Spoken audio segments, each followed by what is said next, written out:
महान अर्थनीतिज्ञ आचार्य चाणक्यଙ୍କ नीति आज भी समय बेस प्रासंगिक।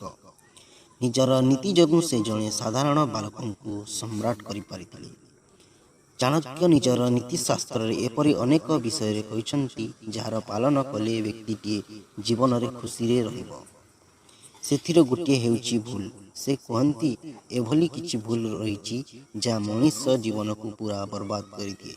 आसतु जानिबा से संपर्क निजर आखपाख परिष्कार रखंतु। चाणक्यଙ୍କ अनुजाई घर को सफा रखा आवश्यक। जो लोक एपरी करे तांको घरे लक्ष्मी क्रोधित होइतांती। समाज रे एपरी लोकंकु मान सम्मान मिली न थाए। कुकर्म करी रोजगार करा जाउतुवा धन। चाणक्य कहती जो माने खराब कर्म करी अथवा छंद कपट करी रोजगार करितांती से मानंक पाखरे बेसी दिन धन रही न थाए।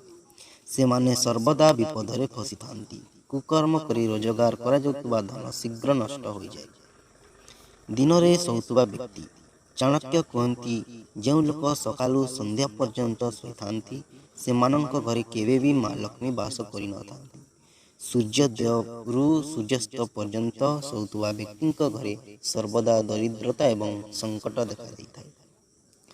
अधिक खाद्य ग्रहण करुवा व्यक्ति जो लोक आवश्यकता ठारू अधिक भोजन करिथांती से माने सर्वदा दरिद्र रहिथांती।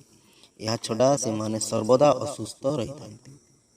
कोठर बाणी जो लोकंक बाणी कोठर तांको पाखरे लक्ष्मी रुहंती नहीं। एभली व्यक्ति जीवन में अनेक असुविधार सम्मुखीन होइथांती।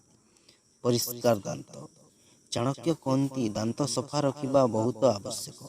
जो लोकंक दांत अपरिष्कार थाए से मानंक पाखरे माँ लक्ष्मी रही न थांती। एही कारणरू व्यक्ति सर्वदा दरिद्र होई रही।